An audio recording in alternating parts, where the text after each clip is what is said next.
inspiring and also really humbling experience for me. And in addition to that, everybody so far, from faculty and students, seem to be really passionate about what they're doing. And I don't know, for me, sometimes I feel like it can be really easy to get caught up in elements of this field that don't matter, right? Or that shouldn't be the focus. And like the focus should always be the work, that in and of itself. And so it's nice to be surrounded by people, again, both faculty and students alike, who are centering the work. Okay. This talk is on writing vulnerability, or how to be vulnerable in one's work. So how to do it, or I guess maybe some approaches to help you get through whatever possible blocks that may spring up in being vulnerable in your writing. This talk sort of sprung up from questions I've often received over my own work, in particular my nonfiction. And it's something that I think a lot of creative nonfiction writers particularly struggle with in their writing. Like this idea of how do you even be vulnerable on the page, and how do you even go about doing that? So a couple of additional points I want to mention. So one, I'm going to include a transcript of my talk. I'm really bad at PowerPoints. I should probably do them, but they always look like, for me, like I don't know, I get flashbacks to high school and my horrible, like I just can't do them. So I'm going to give you a transcript in case you want to follow along. Give me a second as I post it in here. Oh no, I can't do it. Hold on, let me try. Oh no, it won't let me drag it. Let me try it again. Technical difficulties, give me like 2 seconds here. Hopefully I do the right one. Okay, here we go. Okay, so I posted that in case people want to follow along as I'm talking, or if you don't want to look at my face. And then the second thing is you all have PDFs, and I think links to any of the texts mentioned, or at least most of them. I'm not going to spend too much time like reading from or analyzing the text due to time constraints, but I am going to reference them. And I think maybe also too, those of you, like if you want to go back in your workshops and kind of go back and look at them and think about how I'm talking about them, or on your own in groups or something, reference them, that'd be good. Okay, so this is in 2 parts. And so here's part 1. So the first thing I want to do is I want to try to walk you all through a condensed version of an exercise that I used to give to my students when I talk about vulnerability. And it begins with this, which also as an aside is the title of my essay collection. I want you all to think about something about yourself that if others in the room knew, or really anyone knew, would, in quotes, destroy your sense of self.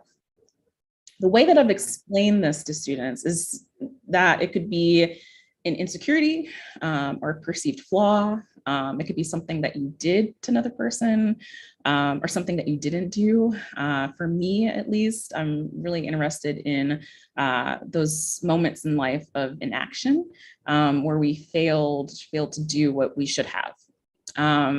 So after what you've thought about, after you thought about what the thing is, and once you spend a minute or two and write about it on a piece of paper, if it concerns an event, you can write about it in scene. If it's a feeling or sentiment, you can reflect about why you feel that way. So in my classes, this is how I present this to students, and I have them do it.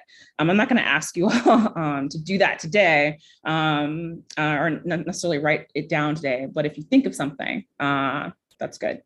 Okay, so next, I'd like you to ask yourself this question. If you had to condense what you wrote down into one word that represents what you wrote, what would it be? And a lot of times what people write down here is shame, but it doesn't necessarily have to be. It could be guilt or fear or anxiety or sadness or pain. I've been working on some essays that center on the idea of unrequitedness. Some others are on desire, which I guess as an aside, can tie to shame, but also to fear too, right? Anyway, typically when I do this exercise, I have everyone write their answers down, possibly free write again about what they wrote, going into scene. And then after we've spent some time with this, I have them like fold them up and I have them set them in front of them as I continue on with the class. And what happens next is I usually talk about the origins of this exercise, which does not come from me. I'm not brilliant enough to have come up with anything like this. But the prompt comes from this editor, Gordon Lish, who, as an aside, I've had people take classes with him, and well, I tend to go on these tangents. I was about to go on a tangent, I'm holding off. But the exercise comes from Gordon Lish, and it was given to one of his creative writing classes that the writer Amy Hempel took. She used the prompt to write what is probably one of her most well-known stories. It's heavily taught. It's been anthologized a lot. It's a story I read really early on in my own writing career. I also read it during a time when my own mother was dying, and so maybe it's stuck for me for that reason. But the story is called In the Cemetery Where All Jolson is Buried. And it's a story about a woman who goes back to visit her friend who's dying of cancer that we later learn subtly by the end of it. And the story is really about this woman who can't deal with what's happening to her friend and the guilt and shame of that. Like I said, at the time I read the story, I was dealing with my own mother dying of cancer, and I was in school, an undergrad trying to finish, and my mother was halfway across the country dying. And then there was this period, even when I didn't even know the severity of her cancer, she kept it from me because she wanted me to live my life. She wanted me to finish school. And she was worried about me not finishing and going home out of guilt, because that's what happened to her when she was in college. She left and she basically quit, and she went back home to care for her father. And then it took her a long time to finally go back and finish. So because of that, she didn't want me to follow the same sort of path. So for me, I stayed in Boston. I finished my senior year while my mother was dying, and feeling both a sense of relief and guilt and shame over it. And in the midst of all of that, I found the story, and it really captured for me in a lot of ways what I felt and what I was going through at the time. So the narrator in Hempel's story is very distant. And this is a feature of a lot of Hempel's work. I've noticed she tends to write a lot about trauma, about vulnerable subject matter, but her approach to doing that is through this kind of narrative distance with an emotionally distant narrator, a narrator who often is also too using humor as a cope. But we also too have this minimalist writing style. And she focuses on external elements, or focuses outward. So there's this focus on stories, on anecdotes, of actions of others, of imagery, rather than internal, rather than talking about herself and her feelings. There's not a lot of like long reflective interior passages, which can sometimes happen as an aside in nonfiction, right? So there's not a lot of like long interiority where the narrator is confronting or thinking about her feelings. The story is pretty absent, or refrains or resists that, which when I read it, I found it to be really, really interesting, because I felt so connected to the character, to a voice that was also a voice that felt very distant.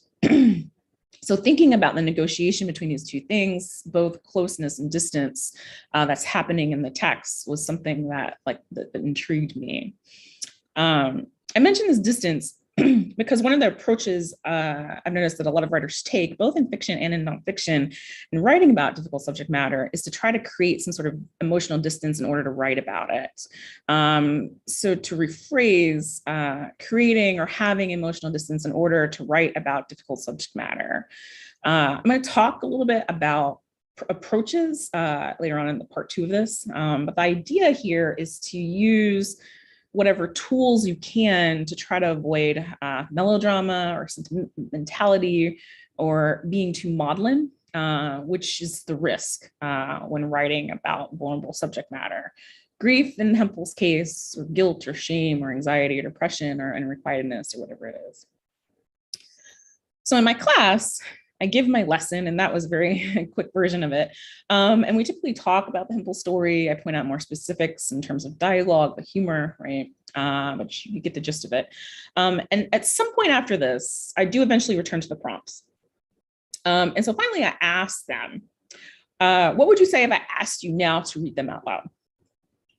And I should mention here that I don't have students read them, but what I want them and you to think about and to remember is the feeling you had or have when introduced to the possibility that I might have done so. So that fear of vulnerability, of being vulnerable, because that is the thing that blocks us, that fear of being seen or judged. You have to learn to understand that in writing in many ways is the act of being vulnerable, no matter your subjects. And it's a difficult thing to do, to offer up pieces of ourselves, our story, our lives, in the hope that others will find value in the stories that we tell. So the goal of this prompt is to get you focusing inward, right? To retreat deep into some aspect of who you are, and not just find, but offer up the thing others wouldn't know, couldn't possibly ever know, because until now, no one has thought to ask you. Perhaps even you've never even thought to ask yourself. So I feel that since you'll hypothetically did this exercise, or at least thought deeply about it, I should tell you now my own answer. I spent several years writing a book of essays fostered from my own preoccupation with my answer to this question. What is the thing that would dismantle your sense of self if others knew?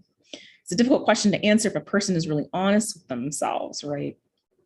I knew my answer, and it had always been there in the back of my mind, this feeling I never wanted to give voice to, because then I would have to acknowledge that I felt the way that I did. For me, it was shame. And it was shame over my identity. I was ashamed of being Black, and I didn't know why. And so I wanted to examine why I felt the way that I did about myself, a process that led me down an exploration of the history of our country's understanding of race and race relations. It led me toward thinking about my mother and her own shame over her identity, as well as her own trauma, which led me to thinking of her parents and their own self-hatred, which led me further still to thinking of their history and the longer arc of my ancestry. In trying to understand who I was, I had to understand my mother, and in attempting to understand her, I had to understand what happened to her. And this eventually led me back further still towards an old story I was once told about the origins of our line. And if you're curious, the story is basically that my great-great-grandmother, who was a slave to the US Senator Bedford Brown, had a relationship with a white man from a neighboring farm. And the context of this relationship, I don't know. It was always assumed she was raped. But she had 3 children with this man, and one of them, the male child, my like great grandfather, she somehow made it so that she would make the children take his name. And the story within my family is that she had him up. She took him to court basically during Reconstruction era, and forced him to acknowledge at least one of his children. So part of what my book was attempting to do is to analyze this story and use it as a lens, thinking about how our country has thought about race, exploring my family's ideas of race, and thinking about how I've thought about race. But before that story, before there was ever even the idea of a book, of writing about any of this, there was simply a feeling sparked from this question I'd avoided examining my entire life. What is the thing that would dismantle yourself if others knew? Now a little bit of theory. In a chapter titled The Lived Experience of the Black, of Franz Fanon's Black Skin's White Mass, he recounts his experiences on a train of being what he calls fixed by a white other, an other who happens to be a child. This child had already been conditioned to see Black people as defined by the white imagination. Upon seeing Fanon, she calls to her mother, "Look, a Negro," she says. In this moment, Fanon not only experiences the gaze of the white other, he also begins to see himself through the white gaze. And quote, "I cast an objective gaze over myself, discovered my Blackness, my ethnic features, deafened by cannibalism, backwardness, fetishism, racial stigmas, slave traders, disoriented, incapable of confronting the other, the white man who had no scruples about imprisoning me. I transported myself on that particular day far, very far from myself, and gave myself up as an object." As Fanon takes up the white view of himself, he experiences its all-encompassing reach. He sees himself the way the child sees him. And in becoming a white-defined Black other, involved more than his present encounter with the child in the train. In essence, he entered into the white erasing and reinscripting of Black history. This idea of seeing but not being seen came to be the grounding of Du Bois's theory of double consciousness. The term, I'm sure we're familiar with this, but just as a recap, the term was first used in an Atlanta Monthly article titled Strivings of the Negro People in 1897, and later republished under the title of Our Spiritual Strivings in his 1903 book, The Souls of Black Folk.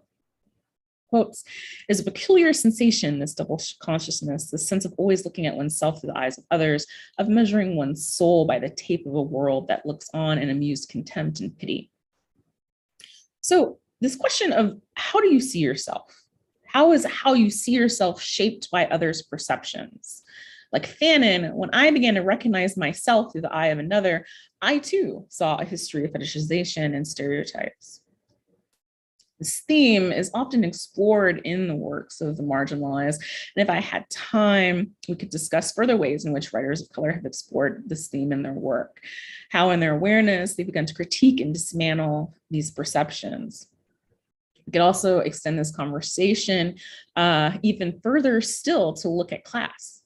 The writer Allison Stein wrote a piece for the Kenyon Review in which she talks about class privilege. Her piece was a response to Claire Bay Watkins on pandering, which I think we might remember, in which Watkins disparages the poor town where she teaches. A town, she says, smells like pig shit. A town she describes to faraway friends as murdersome. Watkins does not see what Stein, who lives there, does. Why is it still okay, as on pandering did, to make fun of the poor? Stein writes. Why is it still okay to forget them? And thinking about how we are seen invites the opportunity to explore the ways in which we are not, in issues of invisibility and erasure that are rife in academia and publishing. In many ways, at its essence, this becomes a conversation about representation, and the ways in which others see or don't who we are and how we ultimately see ourselves. And so further still, we could go exploring how writers talk not just about issues regarding race, but also class, disability, and how they challenge preconceived notions relating to their identity. And maybe, hopefully, in your classes, you can extend the conversation to talking about these other issues. But because of time, I want to circle back to this idea of vulnerability and to highlight that my intention with this exercise is that I am asking you to be vulnerable in your work, to write honestly and truthfully, to begin from a place where there exists only you and the page, or you and the art that you're creating. Break through the fear or anxiety you have of being honest in your work, but also to remember that once you write the thing, recognize that in some ways it doesn't belong to you anymore. Whether you're writing a piece for workshop or writing a piece for publication, at a certain point of writing the thing, it then becomes a process of letting go. If you're to continue on in this field, sooner or later, you will be confronted again with this lesson. So now is part 2. So how do you go from the idea to the actual writing of the thing? One of the blocks that writers have in approaching writing about difficult subject matter is getting over the fear of being seen, right? Of judgment, of creating enough emotional distance to write with honesty and reflection. So I want to introduce a couple of tactics that I have recognized for how to go about this. And I'm sure that there are others, and I'm curious as I kind of go through this, if anyone else has ways that I have not thought of, feel free to bring them up after this is over. Maybe we can have a conversation about it. And while I've distinguished these between 3 separate concepts, I think there's some parallels and overlap between each of them. And so the first one is to recognize that you are not your narrator. And this is a really quick one, right? If you are writing a memoir, the you in the story is not you, right? It's a former you from a different time, It's someone with a different way of thinking about the world, a different mindset, someone with different challenges, someone with different experiences. It's a version of you that exists in the past. And thinking this way, the idea here is to try to give you more of a separation between the you now and the you and the work you're trying to create. The separation is needed in order to be able to look back on your past experiences objectively, to see the you in the past as a character. Two, learn to narrativize your life.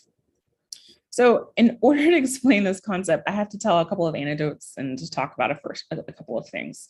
So kind of bear with me and hopefully this will all make sense. In the criteria for Negro expression, I think it's an essay, but I don't know. It's sort of more of like, it sort of reads like a compilation of ideas maybe, but we'll call it an essay.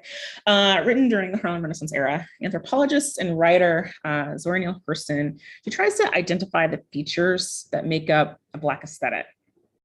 So what makes Black art of value and worthy of being studied as an art form? Or its features that are distinct from other cultural forms. So she's trying to engage with and answer these questions. So Hurston, she explains that Black expressive forms emphasize the play of the art rather than its invisibility, as she believes to be the case in like Western art forms. She notes that the uses of what she calls, she has these different like categories of things. So adornment, dramatization, stylization, these are just a couple of them, all emphatically call attention to themselves and the artistry of the expression. Hurston explains that the play, generative and decorative aspects of expressive forms, more than literal transmission, are prized in Black culture, and specifically Afro-American culture, for there can never be too much beauty, let alone enough, she says. So I want to talk about two features. I mean, I could talk about all of them. I'm really interested in this essay and I talk a lot about it a lot, but I want to focus on two of them that she identifies. So the first one, the will to adorn, and the second one is dramatization. In defining both of these concepts, Hurston explains how like Black storytelling enjoys the use of elaborate and exaggerated language, the emphasis on storytelling, on telling jokes, the direct, blunt, and metaphorically colorful use of language, both spoken and auditory, is treated as performance. There's a performative aspect to telling a story.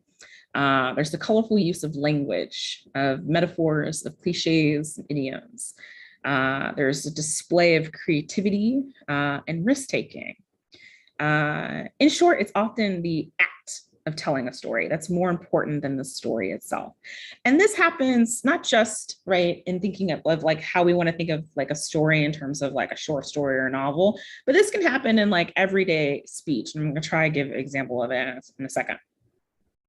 So what Hurston is getting at here is that for Black people, there is an adornment to their storytelling as well as a flair for drama. And I'm bringing this up because part of what is happening is like Black people are very good at seeing the story of everyday events, situations, and experiences. They know how to look at an experience or an event or a situation and find a way to make it into a narrative, no matter what it is. And another way to explain this is that both of my parents were and are, my mother was too, storytellers. They're very good at recognizing events that happen to them and turning them into stories to tell, or at least like they think they are and they want to tell them. Because again, for them, the telling of the story is equally as important as the story itself, if not more so. Whereas with someone else, let's say a trip to the grocery store where they have to deal with like a disgruntled employee, someone else might summarize and tell the ending of the story first, right? So like they'll say, I went to the store and then there was this terrible employee, right? And it sucked and what can you do, right? So right from the beginning, they're like getting to the point. My parents, however, they have to narrativize it, right? So they have to like set up the story. They have to provide background, provide internal thoughts as the scene is happening. They tend to exaggerate certain aspects. They perform, they entertain. As an example, my father will tell a story about the same event and it'll sound sort of like this. Man, I have to tell you about what happened today. You won't believe it. I'm telling you, you won't believe. So I went into the store thinking I would just go in and grab something and come out, right? You know how it is when you're in a hurry, and it's always when you're in a hurry, there's something that ends up holding you up. Like last week, I thought I'd quickly make a few errands, but there was traffic the whole way through, construction causing all kinds of a mess. I can't ever seem to catch a break. Anyway, I went in there trying real quick to grab what I needed. But have you seen the way prices are going up? Chickens are like $8.99 now. Those rotisserie ones, I'm telling you, you got to make your own. I'm telling you, it's cheaper that way. But man, people still be buying them up. Rich people, I'm telling you, they all got money I don't have. But I went in there, I got what I needed. I get to the register and there's a line and I'm thinking, oh no, how long is this going to take, right? And I think to go to the self-checkout, but you know how that goes. You go in there and you get behind someone who has no idea what they're doing, and you're standing there giving them a look like, lady, hurry up. And it's always someone with a bunch of produce who don't know the codes. And you're just looking at them like, lady, you don't know what you're doing. Why are you in this line in the first place? Are those people with like a million items going all slow? And here you are with your gallon of milk, making your hands ache from the cold, and the chicken in the other hand smelling all good, making your stomach ache from hunger. And yeah, I got the chicken because while they're $8.99, sometimes you got to live a little. Life is short. I'm telling you, life is short. But I'm standing in this line waiting and waiting and waiting and waiting. And I'm waiting thinking I should just leave it. But I stay. And I finally get there and I plop my stuff down and the checkout girl tells me she's about to go on break. And she's all like, sir, I gotta leave. And I'm like, hold up. No, you're not leaving. I finally got here. Don't you see my stuff? We haven't even gotten to like the point, right? So part of what's happening here is it's not so much the story, right? We haven't even gotten to like, we really haven't even gotten to the encounter, but it's the act of telling the story that's important. But also they're taking a situation, whatever it is, right, and trying to narrativize it using performance, humor, dramatizing. There's also too discursiveness in the story, repetition, word patterning and phrases and words, right? There's an underlying recognition of what makes a story and what makes us want to hear the story, even if there isn't really a story, right? Or how we want to think about it, typically want to think about it. So fiction writers also, I think, I don't want to say necessarily are really good at this, but they sort of get to this idea a little bit quicker. They learn early on to sort of take an objective eye toward their experiences, fielding through their past for what could be a story. I mentioned earlier that I was writing an essay about unrequitedness. Well, a side story, I once told a friend of mine I had feelings for them. They did not return those feelings. This isn't really a good story, but what can you do? But in our conversation about it, at one point I made a comment about how I was thinking about writing about the experience between us. And I wanted to ask him if it was okay. He responded by saying, yes, it was okay, because he understood that for writers, everything was material. What I'm getting at here is this idea of being able to look at the story of your life, of your experiences, of who you are. How can you think about and turn whatever happens to you, whatever you're wanting to write about, into a story for others to read? And what kind of story would that be? 3, think about a different structure or point of view or tone. I once heard the writer Eula Biss say that for her, form always comes first, which makes sense because she often uses form in writing about difficult subject matter. One of my favorite essays of hers is one that comes at the end of her book, Notes from No Man's Land. It's called All Apologies, which hopefully you looked at. And it's an essay centered around the idea of guilt, specifically her own white guilt. The essay is structured as a list of historical apologies, where at the end she attempts at apologizing for the deeds of her people. Another essay by the writer Sarah Einstein also uses this apology form, but constructs it as a list of her own apologies. And it becomes an essay of personal reflection. Well, these are two very different writers with different essays. Both of these are worth examining for their similarities and how they use form to create emotional distance in their subject matter. If you're struggling to find the emotional distance you need in writing difficult subjects, it might be worth turning to a different structural approach. The idea here is similar to narrativizing your life. It's looking at what you want to write about and treating it as a story. So what is the best form for telling your story? It doesn't have to be memoir. The avenue could be one of the variations of a lyric essay, braided or hermit crab or collage, right? Trying a different form or structure can be the way to help you create more emotional distance from your work. In addition to different form or structure, you can try a different point of view. Instead of relying on first person, which I think is often the first inclination writers gravitate to, it might be worth exploring second or even third person point of view to create that distance so that you can be vulnerable. While first person point of view can feel very immediate in writing, it's a point of view that can be difficult to keep that distance in. Lastly, think about a different tone. Humor works with difficult subjects, right? In this beginning, I talked about Amy Hempel, right? She has that sort of like dark humor. But for fiction writers, other fiction writer examples, Jinsey Willett, Lori Moore, I think is probably another sort of well-known like dark humor sort of writer. Nonfiction writers like Nora Ephron, she uses a lot of humor too, right? All of these writers use humor well in talking about experiences that are heavy.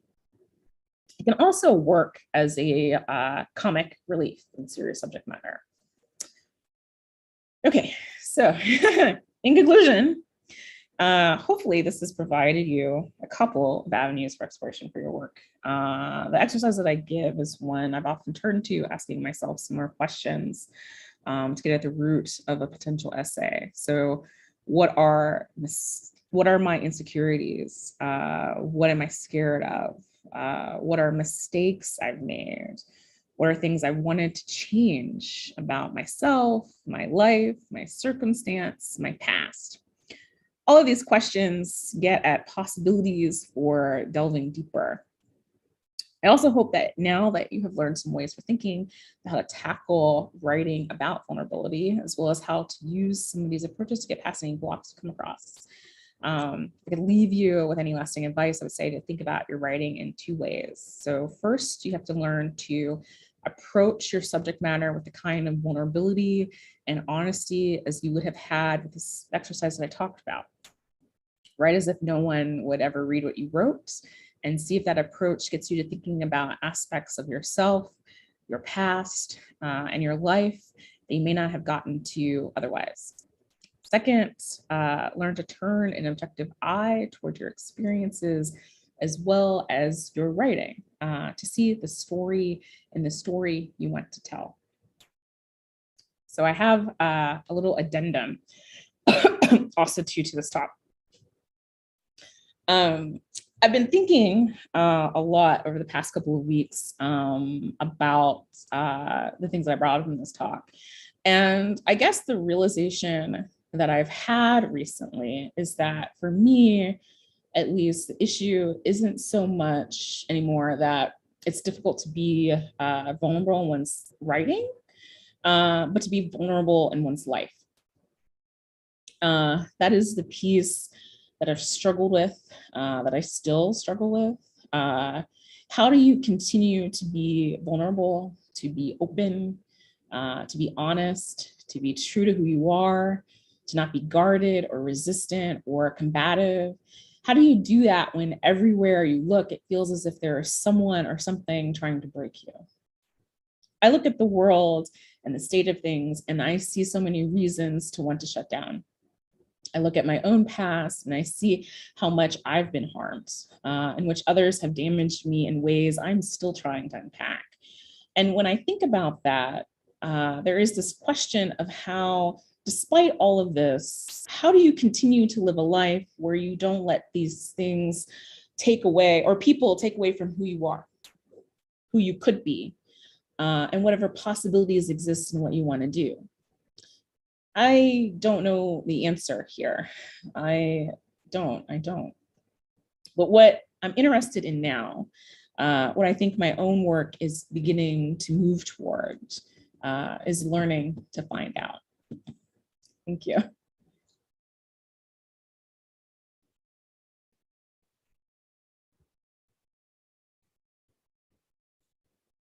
LaTanya. Yep, hello. Really awesome talk. I just wanted to note a couple, offer some observations of some points that are really good. One is just the point you just made that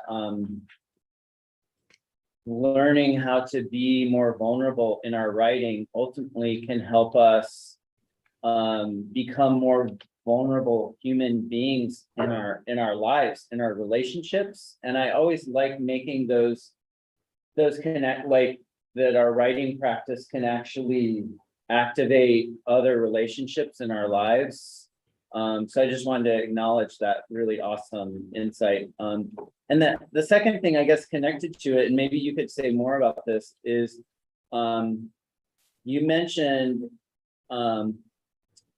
it's just you in the page. And I think that is so important. I think in particular, creative nonfiction writers, but also poets, also fiction writers, often when they're generating that first draft, they're already leaping pretty far ahead to what is my family going to think about this? What are my friends going to think about when they read this? So all of a sudden the page becomes you and your parents or something, which is so frightening. I wonder if you could just talk about how you helped keep in your own practice of writing either the novel that you just published or your amazing nonfiction book, how you kept that sort of protected, that it's just you and the page. Yeah, and that's hard. And I even have, and I think I was saying this in a workshop, like I can't even write in like notebooks. I can't write in any sort of notebook because, and sometimes I even have trouble writing in like a Word document because there's something like, it makes me super self-aware of what I'm trying to do. And I start to like become self-conscious and question anything I'm writing. With a book, I feel like, I don't know, I get anxiety in terms of like, I feel like it has to, if it's in a book, even if it's like a book that like a notebook that I bought at like Target, I feel like everything that I write has to be perfect and it has to even visually look perfect. And I get so caught up in just that I can't even, so like, never mind even thinking about the idea of like, what if other people read it? Is this good enough to be published? Like that's also too, I have those anxieties. But in addition to that, just the like act of like trying to kind of write a sentence in a book causes me anxiety to the point of like I just sort of second guess everything. And so what has helped me a lot is just, I will write on like little index cards and ones that aren't even like unlined. It can't be lined either. It has to be like unlined index cards. Or I'll do like scrap paper.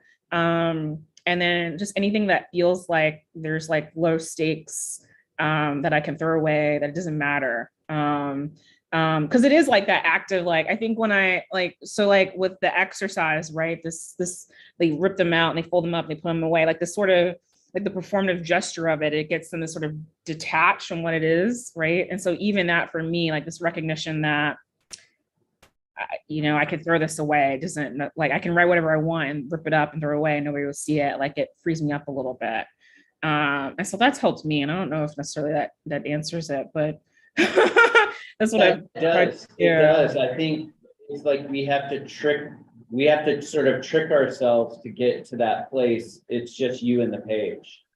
I think that's where we speak the truth. Sometimes, like, so when I was in school, I was taught by Pam Painter, and one of the things that she did, like with revision, is that she would do like the cut up technique, right, where you're cutting up your pieces and you're like taping them to the wall and you're rearranging, you're doing all this sort of work.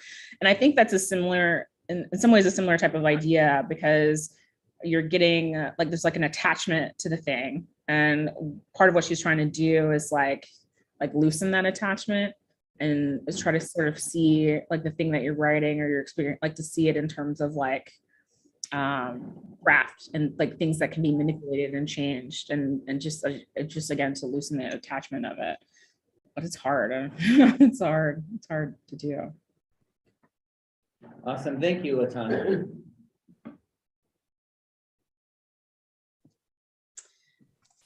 Hi, We have time if there are other, go ahead, Manya. Yeah, thank you so much, LaTanya. That was such a rich presentation. Two things really came to mind for me. The first, when you said writing a memoir is a former you, like a version of yourself that exists in the past. I write a lot of poetry about self-hatred and just a lot of shame around being Mexican. And I noticed that there's a lot of there's anxiety that I will have sometimes sharing those pieces because I don't want people to think, it's almost like I don't want people to think that this is me, the present me. Yeah. And and I noticed that that's something that's kind of hindered my ability to just freely express or freely share that piece. Because I've had so many years of working through those different pieces. And so that just really stuck out to me when you mentioned that, like that is a former version of myself that, you know, I've worked through. So thank you so much for that. And also, like, I was thinking a lot about like the Nahuatl, one of the Mexican indigenous languages. So the Nahuatl word for poem is cuica, which is translated as either poem or song. And I was just thinking about how a lot of the times in indigenous languages, a lot of the ways of expressing yourself is really in poetic form or in song form. And if you like directly translate it, you know, there's a lot of judgment around it. This, like, sometimes the simplicity of the phrases, and but really it's so poetic. Just that natural way of speaking is just a natural kind of a sing-song kind of a translation. So I just thought a lot about that just when you were talking about, because I think that there's so many similarities in either Spanish and also a lot of the indigenous languages of Latin America, just that adornment, that decorative kind of aspect to our languages. And so, yeah, I just really appreciate those two things really stuck out to me. So thank you so much. Yeah, no, thank you. And yeah, I do think like, so a lot of the features that Hurston is pointing out, they're not specific to Black culture. We see that we see them in other cultures too, right? But like, I think the thing that Hurston is pointing at is that they are things that are consistent across different types of art forms within Black culture. So the idea of adornment, we see it not just in Black literature, but we see it in like Black music and Black dance and Black like speech acts. Like it's part of a Black aesthetic, but also too like this. It's not specific just to Black. Like we see it in other cultural groups as well. So you're right. In terms of the like recognizing the you in the past, right? Like that's like doing that also too gives room to critiquing, right, your former self in the past, right? Once you sort of again have that sort of separation, it's okay, right? It's okay to not only to critique yourself, but I think it also too it works as a safeguard in a workshop with other people or like talking about like the you in the text, right? Like we can recognize, right? They're not talking about me now, right? They're talking about former self, right? So it's okay.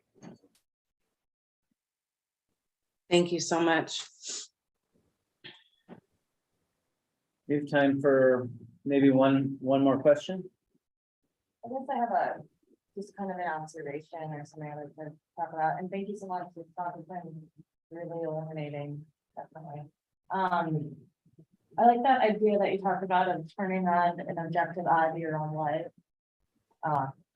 Recently, I've been trying to do that more and talking about my childhood, because you have such like at least I personally do have like a sentimental You know, you kind of want to justify your actions even when you were a child. And I'm looking at my relationship with my siblings, and I've recently been able to just be like, wow, I was kind of shitty. Like, I was a shitty kid to them, and I probably did some damage. So moving from that to I offered apologies, and then it just like opens up so much more freedom to write about some things that were really hard that we all experienced together. But also to kind of like acknowledge that my place in those experiences that were shitty for all of us, I could have been better. I don't know, I think it's powerful to look at your life in that way. There's also too this like, I think it happens, well, it happens in fiction a different sort of way, but like there's in nonfiction, there's like this desire to like explain it, like you said, like explain an action or like defend or like apologize, or to offer clarity. Like there's always like the speaker kind of coming in and trying to kind of add in all this extra stuff that doesn't that ends up taking away, I think, a lot of times of a piece. It happens in fiction too, but in fiction, what it's like I think in both cases, it's a kind of not trusting that the scene is enough, or not trusting the reader to make to infer what they should be, or like trying to kind of tell them what they should infer. And so it happens in fiction too, where it's like this narrator kind of coming in and then being like, and this is how you're supposed to read the story, right? But yeah, like it's what like trying to be objective of the work, right? Like once you start kind of thinking of it in those terms, I think it becomes helpful to then recognize like when you're making those moves and to cut them. It's hard. Let's give LaTanya a hand. Great talk, great conversation. Thank you so much. Yeah, thank you for your vulnerability, LaTanya. Okay, it's 9:55 a.m. in the Pacific. It's 10:55 where Allison is. It's 11:55 where LaTanya and Vicky now are, and it's 12:55 where Alejandro, Lydia May, I think, and Shannon are. So we have about an hour and 5 minutes until workshop. Thank you so much. See y'all.